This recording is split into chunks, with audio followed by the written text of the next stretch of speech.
Evening News. L'Union européenne prête à adopter des sanctions contre les autorités de la transition, une annonce qui intervient une dizaine de jours après le sommet d'Accra. Dans la dynamique de la tenue des Assises nationales de la refondation de l'État, une conférence de presse sur les thématiques qui seront abordées a eu lieu ce mardi 16 novembre 2021 au Carrefour des Jeunes de Bamako. Covid en Ukraine, le président promet une rémunération aux vaccinés. Bienvenue chers téléspectateurs sur Joliba TV News dans le journal Joliba Evening News.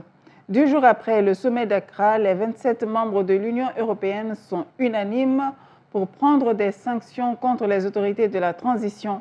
Une annonce faite par Jean-Yves Le Drian à sa sortie du Conseil des ministres des Affaires étrangères de l'Union européenne qui s'est réuni lundi à Bruxelles. Haruna Saliakone. À la suite de la CEDEAO, l'Union européenne s'engouffre dans la brèche des sanctions contre le Mali. Les 27 États membres de l'UE se sont mis d'accord pour adopter un cadre légal de sanctions contre les autorités maliennes. Cette décision de l'Union fait suite, selon le chef de la diplomatie française, à une sollicitation de la CEDEAO. La mise en œuvre de sanctions à l'égard des autorités du Mali qui ne mettraient pas en œuvre le processus de transition démocratique, en répondant à cela à la demande de la communauté économique des États d'Afrique occidentale, la CEDEAO, qui avait sollicité à cet égard les ministres des Affaires étrangères de l'Union européenne en soutien des sanctions qu'eux-mêmes ont prises à l'égard de certaines autorités du Mali qui ne mettent pas en œuvre les décisions de la transition démocratique. Dans la même veine, Jean-Yves Le Drian affirme que l'Union européenne a trouvé un consensus pour sanctionner le groupe Wagner, une mesure dissuasive contre toute intervention éventuelle du groupe au Mali. Il y a aussi affirmation et volonté commune de décider du cadre juridique de sanctions qui seront mises en œuvre contre la société Wagner. Il y a une menace d'intervention au Mali et l'Union européenne a décidé de mettre en œuvre un cadre juridique pour engager des sanctions contre la société Wagner, à la fois les membres de la société et les sociétés qui travaillent directement avec cette société Wagner. Donc c'est une mesure importante. Il est à rappeler que la CEDEAO a imposé le 7 novembre dernier des sanctions individuelles aux autorités de la transition en raison du retard pris dans l'organisation des élections. Ces sanctions vont de l'interdiction de voyage au gel de leurs avoirs. Dans la dynamique de la tenue des Assises nationales de la refondation de l'État prévue à Bamako du 20 au 26 décembre prochain, le collectif pour la refondation du Mali a initié ce mardi 16 novembre 2021 une conférence de presse au Carrefour des Jeunes de Bamako. Objectif informer sur les grandes lignes des termes de référence de ces prochaines concertations. Écoutons quelques réactions au micro de Aïssata Traoré et de El Haji Malik Guiteye. Aujourd'hui, la cérémonie qui nous réunit est basée essentiellement à l'appropriation des thématiques des Assises nationales de refondation du Mali et aussi permettre à chaque participant de se doter des informations par rapport à la refondation.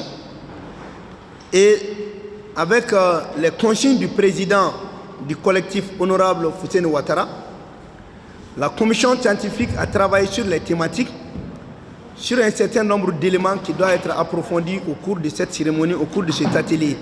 600, il y a panel de haute personnalité, donc président Goïta, Assimi Ayota. Pour conduire à bien les Assises nationales de la refondation, un panel constitué de hautes personnalités a été mis en place et travaille en étroite collaboration avec le département de la refondation de l'État. Ni Hashim Koumarebo au Nyamgoya la olu ka baara de sa ka organisation kɛ ka koɲa in labɛn donc u bɛna ci bila u ma waati kunkurunnin na aw ka sigi ka fɔ kɛ. En prélude aux assises, vous aurez des séances de travaux avec eux sur les différentes thématiques et faire part de vos préoccupations. Aw ka fara u kan ka hakili jagabɔ sani aw ka se assise yɛrɛ la. N'an ko Mali ka refondé o kɔrɔ ye an yɛrɛ de fɔlɔ kan ka changer fɔlɔ Si nous voulons une refondation du Mali, le changement doit venir d'abord de nous en premier. Donc, ne Maliga Sinilasiki de Beka, Nyanabo, un RD Kangana, Kumaola, Amango, Tomo, Boulotou, surtout Kafokamato, Duguereka, Maliko, Nyanabo encore. Ces assises à venir seront l'occasion pour toutes les couches sociopolitiques et culturelles de se prononcer sur le devenir du Mali. Constitution Kuramanga Glan, Anganga Moufa Kono. Au carrefour des crises sanitaires, sécuritaires, politiques et des mutations technologiques, construisons des médias résilients au service des citoyens africains. Tel est le thème central de la 9e édition du Festival international sur la liberté d'expression et de la presse FILEP, tenu du 10 au 13 novembre 2021 à Ouagadougou dans la salle de conférence du Conseil burkinabé des chargeurs. Le but est de susciter la réflexion et prospecter de meilleures conditions d'exercice du métier de journaliste et s'adapter aux exigences du moment. Les travaux d'ouverture de ce festival étaient présidés par le représentant du président de l'Assemblée nationale du Burkina Faso, M. Dramane Nignan. Cette 9e édition du FILEP a regroupé des journalistes d'investigation venus de plus de 21 pays africains, de la France et du Danemark, avec comme principal objectif de soutenir la dynamique de défense de la liberté d'expression et de la presse sur le continent africain. L'association Drag Mali a tenu une assemblée générale ce lundi 15 novembre 2021. L'objectif était de sensibiliser et d'informer les autorités de la transition sur les revenus annuels de la pratique du dragage. Reportage Fanta Diarra et Moussa Tembini. Ils étaient nombreux à participer à l'Assemblée générale tenue à Kangaba qui avait pour but d'interpeller les autorités de la transition sur la question de l'arrêt des dragues sur le fleuve Niger. Le président du Front pour l'émergence et le renouveau au Mali se prononce. Ce beau monde, ce monde de travail peut permettre de soutenir la transition et de mobiliser les ressources dont les Maliens ont besoin.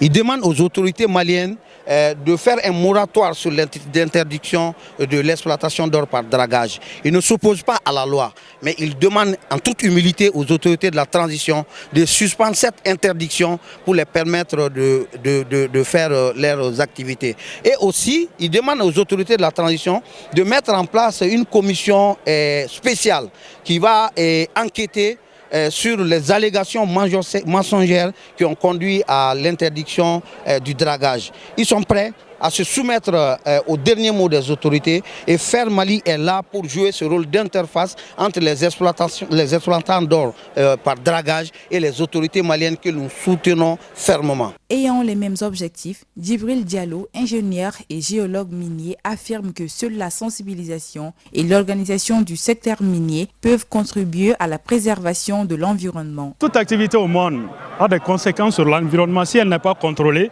si elle n'est pas encadrée. Bon, le problème du dragage se trouve à ce niveau. C'est que c'est une activité qui n'est pas encadrée, c'est une activité qui n'est pas organisée et c'est une activité qui n'est pas contrôlée. Donc du coup, ça crée des problèmes environnementaux qui vont avoir des conséquences sur la nature humaine, l'écosystème. Mais maintenant, ces problèmes environnementaux, on peut bien trouver des solutions lorsqu'on va s'asseoir, discuter, à former, à sensibiliser ces acteurs qui font le dragage. Très prochainement, les acteurs du milieu entendent mener d'autres actions afin que leurs doléances soient prises en compte. Le ministère de l'Environnement, de l'Assainissement et du Développement durable en partenariat avec WaterAid ont animé ce mardi 16 novembre une conférence de presse dans le cadre de la célébration de la Journée mondiale des toilettes. Adam Sanogo pour le compte-rendu. La Journée mondiale des toilettes est célébrée le 19 novembre de chaque année à travers le monde. Pour l'occasion, le ministère de l'Environnement, de l'Assainissement et du Développement durable en partenariat avec WaterAid ne sont pas restés en marge de cette célébration. Le thème retenu pour cette année au Mali est « Qui souffre du manque de toilettes ». La journée, c'était pour communiquer sur la journée mondiale des toilettes, c'est-à-dire sensibiliser le grand public par rapport aux impacts néfastes de l'insuffisance du banc des toilettes sur la santé des populations. Donc c'était pour un peu alerter l'opinion, pour que nous puissions avoir des toilettes dignes de ce nom, pour vraiment sauvegarder la santé et le développement de toutes les populations du Mali. Au Mali, les personnes qui ont accès aux toilettes qui répondent aux normes sont peu, soutient Alassane Maïga. Au Mali, les chiffres de GMP 2020 disent que c'est 35% de la population malienne qui ont accès aux toilettes. 35%. Ça, c'est un chiffre. Il y a une avancée, mais il y a lieu de faire beaucoup plus par rapport aux toilettes.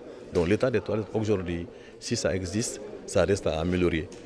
Pour avoir des toilettes saines qui garantissent la santé de tout un chacun, notre interlocuteur affirme que l'État et la population ont un grand rôle à jouer. Et non seulement le gouvernement doit travailler, et les collectivités doivent travailler par rapport à ça, mais aussi les communautés, les populations. Nous devons adopter des comportements dignes de ce nom. Donc le changement de comportement est nécessaire pour que vraiment, même si on a des latrines, il faut que ces latrines-là soient entretenues, il faut que ces latrines-là répondent aux normes, il faut que nous-mêmes nous entretenons nos latrines pour préserver notre santé. À ce niveau, il y a beaucoup d'efforts à faire.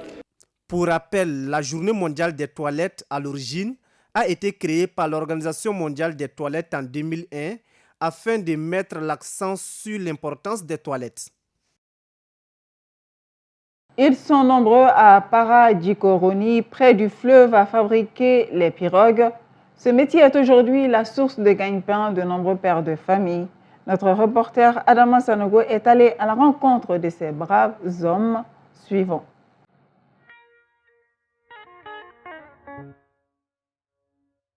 À Para-Djikoroni, sur les berges du fleuve Niger, ils sont près de 300 personnes à fabriquer les pirogues. Ce métier est un dur labeur de longue haleine et de chaîne. Sans confort et souvent sous la pluie, ils se livrent à ce métier avec passion et dévouement. Ouma Savadogo est un doyen qui évolue dans ce milieu depuis 30 ans. De quoi est composée une pirogue? Nous ne tarderons pas à le découvrir.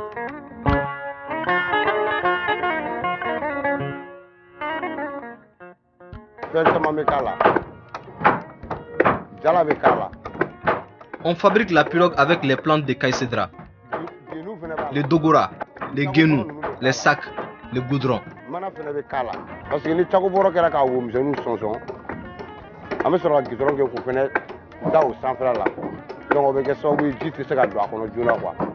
Le bois constitue la matière première d'une pirogue.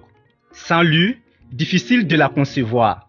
À cet effet, les différents types de bois utilisés proviennent de différentes villes du Mali. Soutient Modibo Traoré, un autre doyen de ce milieu. Il a à son actif près d'une quarantaine d'années d'expérience.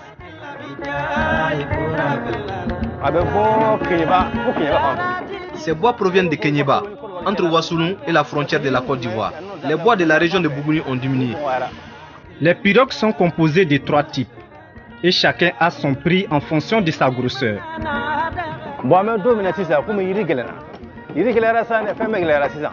Le bois est devenu très cher. La grosse pirogue de 10 mètres est vendue à 1 250 000. La moyenne à 1 150 000. La petite à 950 000. Direction chez Albert Touré, toujours sur les berges du fleuve Niger. Il est considéré comme le spécialiste de la réparation des pirogues en mauvais état.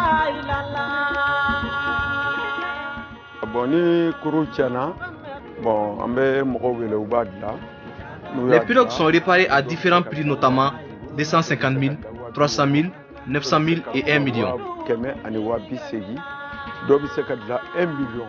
Cette réparation des pirogues se fait en fonction d'un processus, explique Ouma Savadogo.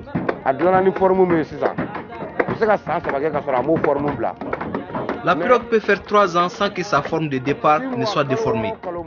Chaque 6 mois, il faut la réparer. Ça peut être aussi chaque 3 mois ou 2 mois.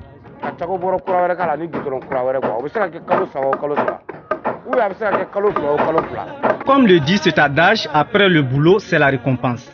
Les fabricants de pirogues, notamment les jeunes, tirent beaucoup d'avantages de ce métier. Je me suis marié grâce à ce métier. J'ai acheté un terrain, puis je l'ai construit.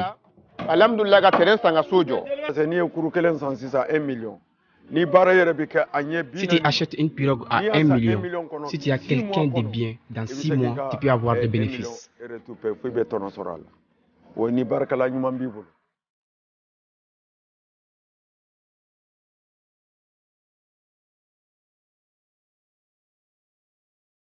Ce métier se passe entre les bois qui pèsent plusieurs kilos et les marteaux. Il n'est donc pas sans risque. De ce fait, il a été même à l'origine de la mort d'un des fabricants de pirogues. Fabriquer la pirogue sous-entend beaucoup de risques. On peut se blesser. Nous avons même perdu un collègue dans un accident. La pirogue est tombée sur lui.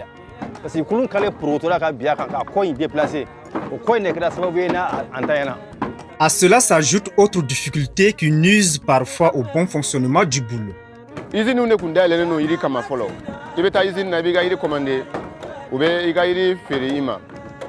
Il y avait des usines avant, maintenant elles n'existent plus.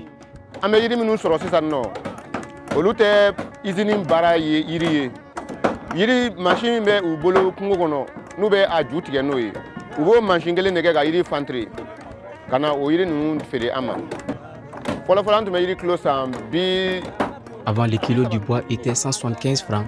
Aujourd'hui, c'est 275 francs. Le non-respect du délai convenu avec les clients pose également des torts aux fabricants de pirogues.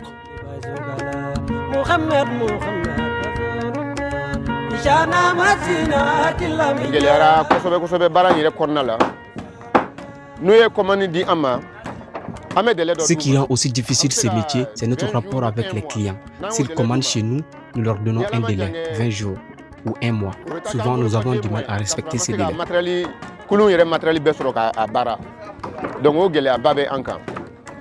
Cependant, ces braves artisans déplorent l'absence d'un syndicat dédié en leur nom.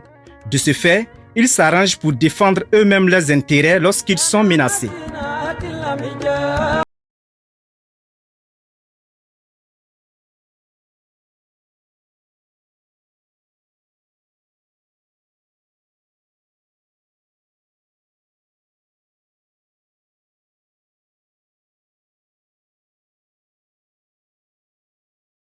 L'île des Antipodes.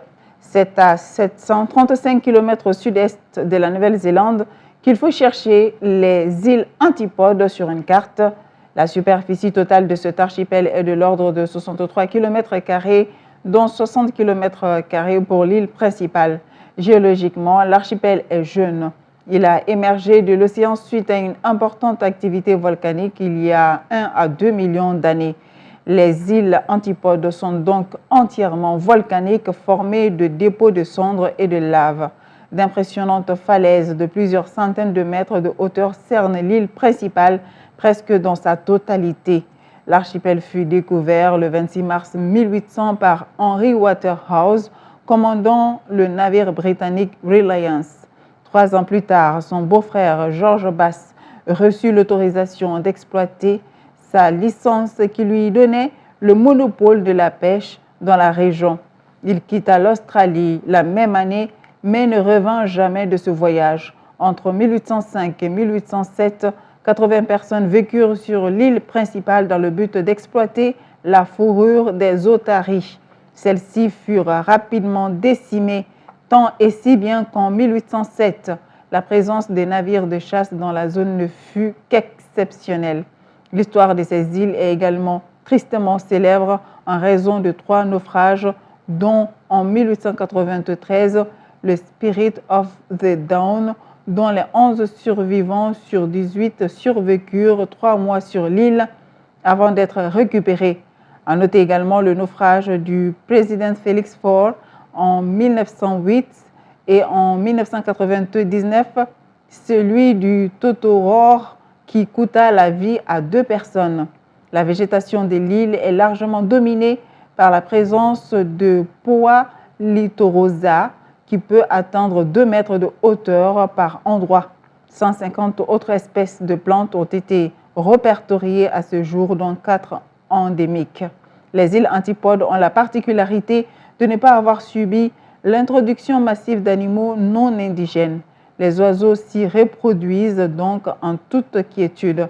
Parmi les oiseaux marins, citons surtout l'albatros des antipodes, dont le dernier recensement dès les années 1990 estimait la population à 9000 couples. Voilà maintenant place à la page internationale avec Sirandouba. Le président Volodymyr Zelensky annonce une rémunération aux Ukrainiens ayant reçu 2 doses de vaccin contre le Covid-19 pour encourager ses compatriotes largement méfiants à se faire immuniser. Toute personne ayant reçu 2 doses pourra recevoir 35 € rapidement et facilement via l'application DIA. Avec cet argent, vous pouvez acheter un billet pour la salle de sport ou le club de fitness, visiter un cinéma, un théâtre, un musée, une salle de concert ou un centre d'exposition. Ou vous pouvez acheter des billets de transport pour voyager à l'intérieur du pays. Nous sommes heureux car le taux d'hospitalisation du Covid a diminué de 13%. Pour la première fois au cours des 3 derniers mois, le nombre de personnes sorties de l'hôpital est supérieur au nombre d'hospitalisations. Ne ralentissons pas et faites-nous vacciner de la même manière, voire plus cette semaine. Nous avons dépassé le pic de cette vague. Le système médical commence à respirer plus facilement. Nous avons suffisamment d'oxygène pour faciliter la respiration de tous les patients. Le pays d'environ 40 millions d'habitants fait face depuis des semaines à sa pire vague de nouveaux coronavirus portés par le variant Delta, plus contagieux, et la méfiance de la population vis-à-vis des vaccins. La vaccination s'est accélérée en octobre sous la pression des autorités qui ont mis en place des restrictions pour les non-vaccinés, comme l'obligation de montrer un pass sanitaire pour accéder à certains lieux publics. Mais à ce jour, seulement 28% des Ukrainiens ont reçu 2 doses de vaccin anti-Covid, a indiqué lundi le ministre de la Santé. Adieu les matchs où les parieurs venus galvaniser des combats 100% masculins dans une ambiance survoltée. Le meeting Stade Limpiné de Bangkok, temple de la boxe thaï fermé au public depuis des mois, profite de la pandémie pour se métamorphoser au risque de perdre son âme. Avant la crise, des centaines de Thaïlandais s'entêtaient sous des néons criards autour du ring, hurlant pour encourager les boxeurs. Le stade de Lupuni est la Mecque du Muay Thai et le Muay Thai représente la Thaïlande dans son ensemble. C'est pourquoi je vais révolutionner le stade. Mais le jeu, les paris sportifs, est ce qui empêche le Muay Thai de progresser. Le stade Lumpiné a énormément changé. Avant, seuls les seuls combattants masculins étaient autorisés à se battre. Alors, la première combattante à boxer ici me rend fière et ravie. C'est très différent de combattre sans public. Avant le Covid-19, il y avait beaucoup de gens qui m'encourageaient et ça me vaut beaucoup d'énergie pour me battre. Mais quand il n'y a pas de foule, je dois me forcer à continuer. J'ai pensé à arrêter le sport car il n'y avait aucun revenu pendant la pandémie et j'ai dû devenir chauffeur pour Grab pour subvenir à mes besoins. Je ne gagnais que 300 à 400 bahts par jour en tant que chauffeur et ce n'était pas vraiment suffisant. Avant la pandémie, je gagnais environ 70 000 à 90 000 bahts par combat. Mais maintenant, je ne gagne plus que 30 000 à 40 000 bahts par combat. Les jours de grands matchs, plus d'1 million de dollars étaient pariés en un après-midi. Mars 2020, tout s'arrête. Le premier foyer de Covid-19 de Thaïlande est découvert dans la salle immédiatement fermée. Aujourd'hui, seules des retransmissions télévisées sont organisées dans l'arène vide. Chers téléspectateurs, c'est tout pour ce Joliba Evening News. Je vous donne rendez-vous pour le Joliba Morning News si tout va bien. D'ici là, excellente suite de programmes sur Joliba TV News. Merci à toutes et à tous pour votre aimable attention.